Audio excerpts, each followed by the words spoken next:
Boys and girls, I'm going to read a story. Boys and girls.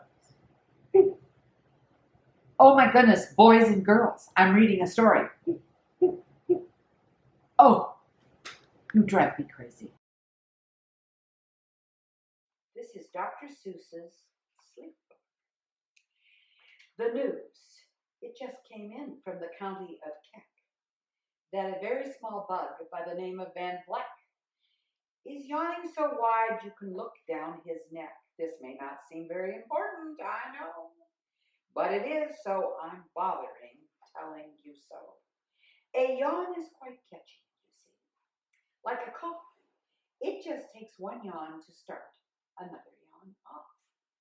Now, the news has come in that some friends of Van Vleck's are yawning so wide that you can look down their necks. At this moment, right now, under 7 more noses, great yawns are in blossom. They're blooming like roses. The yawn of that one little bug is still spreading, according to latest reports. It is heading across the wild fields, through the sleepy night air, across the whole country toward every which where. And people are gradually starting to say, I feel rather drowsy. I've had quite a day. Creatures are starting to think about rest. 2 biffer-bum birds are now building their nests. They do it each night, and quite often I wonder how they do this big job without making a blunder. But that is their problem, not yours and not mine. The point is, they're going to bed, and that's fine. Sleep thoughts are spreading throughout the whole land. The time for night brushing of teeth is at hand. Up at Herkheimer Falls, where the great river rushes and crashes down crags in great gargling gushes, the Herkheimer sisters are using their brushes. Those falls are just grand for toothbrushing beneath, if you happen to be up that way with your teeth. The news just came in from the castle of Krupp that the lights are all out and the drawbridge is up. And the old drawbridge drawer just said with a yawn, my drawbridge is drawn and it's going to stay drawn till the milkman delivers the milk about dawn. I'm going to bed now, so nobody better come round with a special delivery letter. The number of sleepers is steadily growing. Bed is where more and more people are going. In Culpeper Springs, in the Stilt Walkers Hall, the Stilt Walkers stilts are all stacked on the wall. The Stilt Walkers have called it a day. They're all tuckered out, and they're snoozing away. This is very big news. It's important to know, and that's why I'm bothering telling you so. Way out in the west, in the town of Merced, the Hinklehorn Honking Club just went to bed. Every horn has been quietly hung on a hook for the night in its own private Hinklehorn nook. All this long happy day, they've been honking about, and the Hinklehorn honkers have honked themselves out. But they'll wake up quite fresh in the morning, and then they'll start right in Hinklehorn honking again. Everywhere, creatures are falling asleep. The collapsible Frink just collapsed in a heap. And by adding the Frink to the others before, I am able to give you the Who's Asleep score. Right now, 40,404 creatures are happily, deeply in slumber. I think you'll agree that's a whopping fine number. Counting up sleepers, just how do we do it? Well, it's really quite simple. There's nothing much to it. We find out how many. We learn the amount by an audio tally count. On a mountain halfway between Reno and Rome, we have a machine and a plexiglass dome. It listens and looks into everyone's home, and whenever it sees a new sleeper go flop, it jiggles and lets a new big old ball drop. Our chap counts these balls as they plop in a cup, and that's how we know who is down and who's up. Do you talk in your sleep? It's a wonderful sport. And I have some news of this sport to report. The world champion sleep talkers, Joe and Mo Red Zoft, have just gone to sleep and they're talking their heads off. For 55 years now, each chattering brother has babbled and gabbled all night to the other. They've talked about laws, they've talked about gauze, they've talked about paws, and they've talked about flaws. They've talked quite a lot about old Santa Claus. And the reason I'm telling you this is because you should take up this sport. It's just fine for the jaws. Do you walk in your sleep? I just had a report of some interesting news of this popular sport. Near Finnegan's Bend, there's a sleepwalking group which not only walks, but it walks a la hoop. Every night they go miles. Why they walk to such length, they have to keep eating to keep up their strength. So every so often one puts down his hoop, stops hooping, and does some quick snooping for soup. That's why they are known as the Hoop Soup Snoop Group. Sleepwalking, too, are the curious Crandalls, who sleepwalk on hills with assorted sized candles. The Crandalls walk nightly in slumbering peace, in spite of slight burns from the hot dripping grease. The Crandalls wear candles because they walk far, and if they wake up, they want to see where they are. Now, the news has arrived from the Valley of Vale that a Chippendale muck has just bitten his tail, which he does every night before shutting his eyes. Such nipping sounds silly, but really it's wise.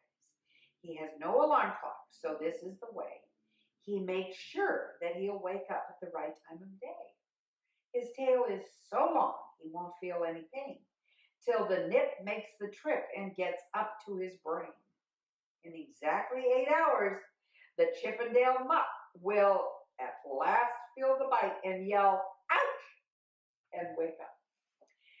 A Mr. and Mrs. J. Carmichael Crocs have just gone to bed near the town of Fort Knox.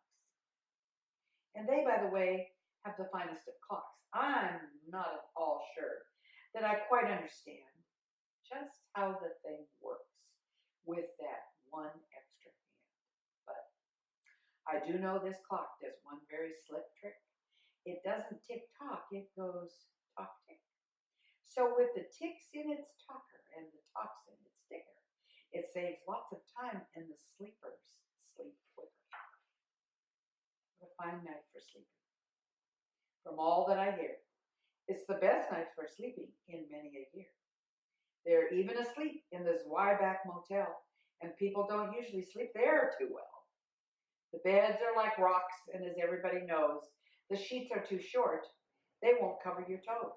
So if people are actually sleeping in there, it's a great night for sleeping. It must be the air. It's a great night for snores. I just had a report of some boys who are tops in this musical sport. The snortiest snorers in all of our fair land are Snorter McPhail and his Snort band. This band can snore Dixie and Old Swanee River, so loud it will make 40 elephants shiver. The loudest of all of the boys is McPhail. He snorts with his head in a 3-gallon pail. So if they snore in a cave 20 miles out of town, if they snored closer in, they would snore the town down. You know who's asleep out in Funa Laguna? 2 very nice Funa Laguna bambusa. We've added them into our who's asleep count, which has grown to a really amazing amount. Exactly 8,808 creatures are sleeping now. Isn't that great? Oh, a jed is in bed, and the bed of a jed is the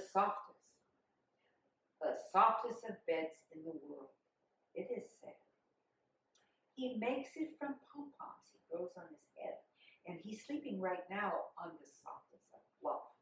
completely exhausted from growing the stuff. The news has come in from the district of Duff that too oft are asleep, and they're sleeping a lot. And how are they able to sleep off the ground? I'll tell you. I weighed one last week, and I found that an oft is so light it weighs minus 1 pound. A moose is asleep. He is dreaming of moose drinks. A goose is asleep. He is dreaming of goose drinks. Well, that's well and good when a mouse dreams of moose juice. And nothing goes wrong when a goose dreams of goose juice. But it isn't too good when a moose and a goose start dreaming they're drinking the other one's juice. Moose juice, not goose juice, is juice for a moose. And goose juice, not moose juice, is juice for a goose.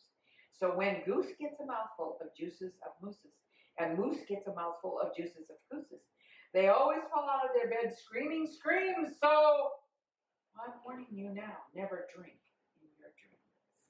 Speaking of drink, I think you should note that the Bumble Tub Club is now dreaming afloat. Every night they go dreaming down Bumble Tub Creek, except for one night every 3rd or 4th week when they stop for repairs, because they're Bumble Tub sleep. But tonight they're afloat, full of dreams, full of bliss, and that's why I'm bothering telling you this. At the fork of a road in the Vale of Vavode, 5-foot weary salesmen have laid down their load. All day they've raced round in the heat at top speeds, unsuccessfully trying to sell zoof seeds, which nobody wants because nobody needs. But tomorrow will come. They'll go back to their chores. They'll start on the road, zoofing once more. But tonight, they've forgotten their feet are so sore. And that's what the wonderful nighttime is for. Everywhere, creatures have shut off their voices. They've all gone to bed in the beds of their choices. They're sleeping in bushes. They're sleeping in cranes. Some on their stomachs and some on their fannies. They're peacefully sleeping in comfortable holes. Some even on soft, tufted barbershop poles. The number of sleepers is now past the millions, and the number of sleepers is now in the billions. They're sleeping on steps and on strings and on floors, in mailboxes, ships, and keyholes of doors. Every worm on a fish hook is safe for the night. Every fish in the sea is too sleepy to bite. Every whale in the ocean has turned off his spout. Every light between here and Farfoodle is out.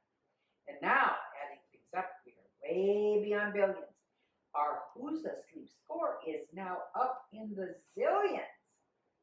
99 zillion, 9 trillion and 2 creatures are sleeping. So how about you? When you put out your lights, when the number will be 99